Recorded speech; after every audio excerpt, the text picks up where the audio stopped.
Alright, what's up, guys? Now, this video should be concerning to some people, especially if you're trying to save your money, but it just seems like in this day and age, you got a lot of people that's trying to give you less but ask for more. And that's something where I'm like, fam, that shouldn't be a thing. It shouldn't be a thing where it's all like, you guys only give me a portion of what I want, but I'm supposed to give you the full price. That's not cool in my book.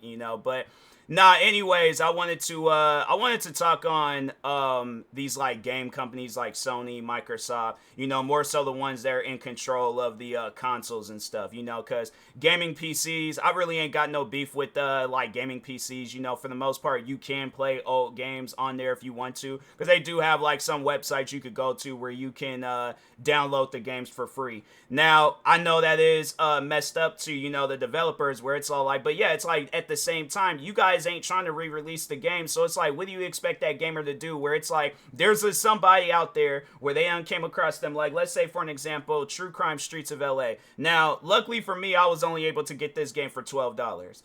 But let's say there's a person out there where it's all like, oh, because the game is still in good conditions, they want to charge them $400 or $500 for it. And that's the actual thing. There was the one game, Test Drive Unlimited 2. I wanted to play that game again because it's been years since I played that game. I go on, I think it was G2A.com. Let me just check real quick. I think it was G2A.com. But anyways, I go on there and they were trying to charge like $500 for that game, and I'm thinking to myself, fam, that's not it. No, it's not worth it. All right, it is not worth it. Test Drive Unlimited. No, that's the new one. Let me just see if I just type up Test Drive 2. Test Drive. Yeah, there's somebody on there pretty much trying to sell the game. Oh, so if you sign up for like G2A Plus, then you get it for $468.38. But if you just try to just outright buy the game without subscribing to anything, then the game, and this is the only one that's available, it's $501.17. Now, does that make any sense to me? And what's crazy is that, so I went out because I was like, no, I'm not spending no $500 on a video game. And I'm all like, fam, I'm like, look, the game was fun, but it wasn't all that fun. All right. But anyways, so no, I remember I did buy the game digitally on my Xbox when I did have an Xbox 360. So luckily for this retro game store that I've been shopping at, the thing is this, it's like, I'm not trying, and if anything, I feel like this will improve their business. I feel like people know, like, hey, they probably won't have it where they can't, sell, like, consoles no more, but at least for the video games, it's like, yeah, they'll be able to sell the video games, but anyways, but no, they did have a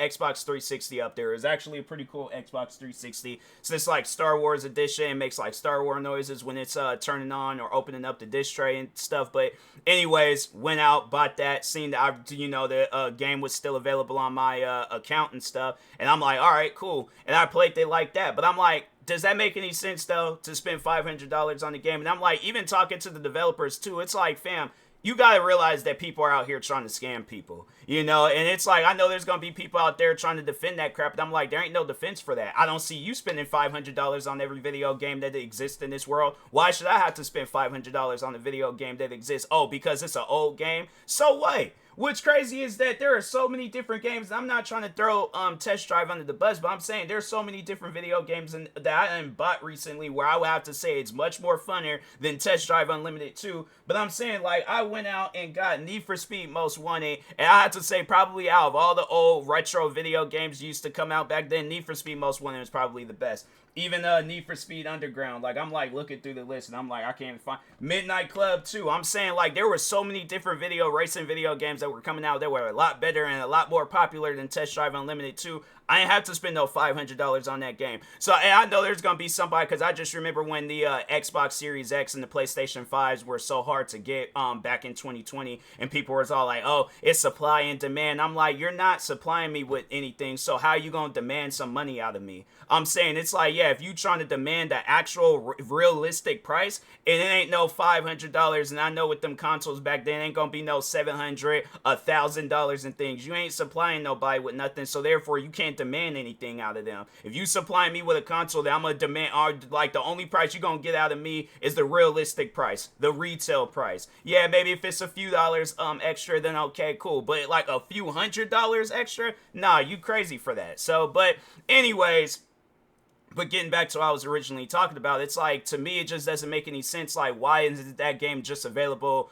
out like just out on Xbox Series X. And it's like I could have saved myself the money on going out and getting an Xbox 360. You know, I could have saved myself the money on going out and getting an original Xbox. Luckily, my sister, because I gave her a PlayStation 3 years back, and it was the PlayStation 3 that plays 1, 2, and 3 games. Luckily, I was able to get that back from her and stuff. If not, because I would have had to go out and get me a PlayStation 1, a PlayStation 2, and a PlayStation 3 just so I could play some old games. But it's like, let's just overall sit down and think about the amount of space that will be taken away if all the games that I recently purchased were all just being sold digitally, and I need to go out and buy a console that's almost on its last leg. Like I'm saying, like the PlayStation 3, I feel like, because it's the PlayStation 3 that came out back in 2007. I know for a fact that at some point in time, I'm going to be trying to stream a game, play a game, whichever the situation is, and I'm not going to be able to play it. So guess what I'm going to have to go out and do? Go out and buy me another PlayStation, PlayStation 1, 2, or 3, depending on what game I want to play, just so I can, play some games again. But then it's like, okay, how long is that? And then it's like, eventually that whatever console I do get next, of an older console, that's going to go out. So wouldn't it be easier, let just Sony, all right, Sony and both Microsoft, wouldn't it be easier if you guys just came out with an update and said, hey, from now on, if you have a physical copy of a video game, it is playable on the Xbox. Because I'm saying you spend $500 on a console and it's all like, fam, it can't even do the things that old console. It's like, you mean to tell me the PlayStation 3 was way more compatible with a bunch of different videos, especially the OG PlayStation 3. That was way more compatible with video games compared to a new you would have thought that this console was able to play games in the future. Like, to me, that, come on now. Like, that's something where I'm all like, fam, like, really? You guys went backwards with the PlayStation 5. So here's what I personally think. You know, all these old video games that came out back in the day, and yeah, maybe it might be on some, because I know Activision did develop True Crime Streets of LA. So yeah, maybe the developers are here to blame too. But I'm like, nah, man. I feel like Xbox, Sony, and Microsoft, they're the ones that, like, you know, to start blaming on first, because I'm like, that just doesn't make any sense to me. You have it where some games are compatible, but not all games. Now, maybe it's a copyright thing, but I'm like, okay, with Activision, if it overall is a copyright thing, like, oh, there's some copyrighted music, oh, we're gonna have to pay the actors again if we do re-release the game, okay, do that. Because my thing is this, I was sitting down and I was thinking about this prior before even doing this video. If you got it where music artists, where they can re-release songs that got these samples from whenever and stuff, they can re-release them on Spotify, Apple Music, Amazon Music. They can release it on all these different music platforms. Yeah, if they gotta pay whoever it is that they sampled a little bit off the top, then okay, so be it. But it's like my thing, or if they're being sold out to a record label and it's like they ain't even got to pay out of pocket or whichever the situation is, regardless, you see a lot of old music. Yeah, there's some music that's not available on there, but it's like you're seeing a lot of music from back in the day, and even just with movies. You know, it's all like, you can go, the thing is this, you could go on Amazon, or you can even go on any other like movie streaming website or something. You can buy a movie from like the 90s, the 80s, the 70s. Like, you mean to tell me the thing is this, like, you got movies from like Back to the Future, for an example, where it's all like that movie done, how many times that movie done came out? That movie done came out in movie theaters, of course, when it originally came out. And then it has, and so of course, like, yeah, back then it was like, you know, that was like it was new, like whatever samples or stuff that they had in the movie there, was like, okay, we'll just pay the people once from the movie, you know, to box office seller, which it was. Back to the Future is a pretty good movie, go check it out if you haven't already. But anyways, but they released that movie on what, VHS, DVD, Blu-ray, digitally. They released it, they re-released, or no, well, I guess like VHS would be like when they released it for the first, I guess for the first time. But it's like they released this movie 4 different times, and you mean to tell me, I don't know, maybe it's different with movies, but I would imagine that with movies it's a little bit like you can't turn down the music, you know, versus like with video games, it's like, yeah, okay, if that's the case, remove the music from the video game. To have it where it's like, because I know I be listening to music when I be playing video games and stuff, so I'm like, fam, I don't even be paying attention, and especially being a content creator, I don't even be wanting music to play in the first place, because I know what that could do to my channel. All them copyright claims, I ain't even trying to think about that. So that's what I'm saying. I'm like, fam, just re-release it. But here's the thing, though. This is why I personally believe that they're not trying to re-release video games from back then. Because if, like, let's say if Activision, like, they had the Tony Hawk games, they had the True Crime games. I'm trying to think of some other games they had back then, but all those games, and then let's say like the same day they came out with Call of Duty Black Ops 6.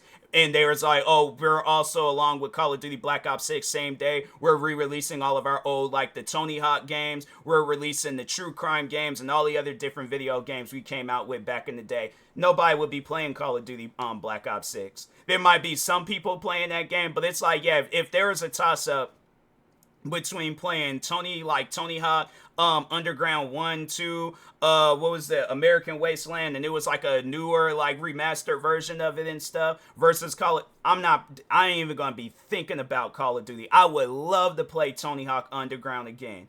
But they're not going to do that because they know that that would be bad for, I guess, the business that they're trying to run today. So it's all like, yeah, the businesses yesterday, they're all like, yeah, we know that we were developing some good games back in the day, and we don't want people to play the good games. We want people to play the bad games. We want people to play the early access games, the games that are still in development. And I'm like, fam, no. People want to, here's the thing, and just put it to the test. Like Sony, Microsoft, whoever, put it to the test. If you got have a poll all across your guys' social media platforms, whether it's YouTube, Facebook, Instagram, Twitter, MySpace, I don't care what it is, okay? Like, go on any platform that allows polls. Ask your followers, what games would you guys would like to play? Games that you guys played growing up as a kid, like True Crime, Tony Hawk, like all the like old like Activision games, or the new games today, where it's all like you have to wait after about 2-3 updates in order to just start up the game and start playing it. Then you gotta wait for about 3-4 more updates for the game to be somewhat functional. And then right before the new game comes out, then they come out with that one last update to fully fix the game. Versus games that were working perfectly fine back then. That's what I'm saying. I'm like, yeah, I know for a fact that because if my thing is this, if there was like all these things that used to make me money back in the day, and then there were some new things that I wanted people to like, or yeah, let's just say that, and I feel like in a way I have done that, where I focused on newer content when it comes to like, YouTube and stuff. But no, it's like there was the older content that got me a lot of views, like El Presador, McJuggernuggets, Angry Grandpa. I'm trying to think of some other stuff that got me a lot of views back then. But yeah, like content like that. And if there was a toss-up, like asking my like supporters, like, what would you rather see TMossBoss upload? His older content that he was uploading when he originally started, or his newer content? It might be neck and neck. It might be a significant higher amount than the other, but I feel like there would be a lot of people out there saying like, yeah, we want TMossBoss to upload his older content. So that's just something. If I can see that with myself, I know you guys have to see that with your video games. All right, so anyways, with that being said, I will talk to y'all later. Thank you guys for watching. Yeah, man, send this to freaking anybody. Sony, Microsoft, send it to whoever, because I'm like, nah, man, it just doesn't even make any sense. Like, there are some good games today. Like, I just caught my eye on Spider-Man 2, and I'm like, yeah, that Spider-Man 2 was fun. That old Spider-Man 2, though, I was like, nah, I don't want it. That's a game where I'm like, nah, it could possibly stay in the past. But even then, I would like to just be able to play games without worrying, like, this console is on its last leg, versus a brand new Xbox Series X or a brand new PlayStation 5. And like I said, I was like, if they come out with, or they start talking on like the next gen consoles, like a PlayStation 6 or a Xbox, whatever it is, it's going to be called, and things, Xbox Series X2 or whatever, I don't know. But anyways, my thing is this. They come out with these consoles, and you can't play no old games from back then in the past. I don't see a reason for buying them. Oh, because they get to play the newer games. Oh, we're upping the frame rate to 240 frames per second. Oh, now it's all like you can play video games in 3D. I'm like, fam, do that now with games. But I'm saying, like, with the next gen, with the next gen consoles, if there ain't no reason to playing them, and it's like, oh, it's just like the typical new stuff that's like good for a couple of weeks, and then after that, it's like, all right, I want to play me an old video game, you know, have it where we can play old video games, either with these consoles or with the next consoles. But they come out with these next consoles, and then there ain't just that. It's just some stuff where it ain't got nothing to do with the retro games. I don't plan on buying the next Xbox or PlayStation. I'm just gonna stick with gaming PCs because it just seems like that's where the activity is at. That's where it's like I didn't even have to go out and probably buy half of these games because probably I could go on some website and just download the games for free. But anyways, with that being said, I will talk to y'all later. Thank you guys for watching. Like, subscribe if you're new to the channel, and peace.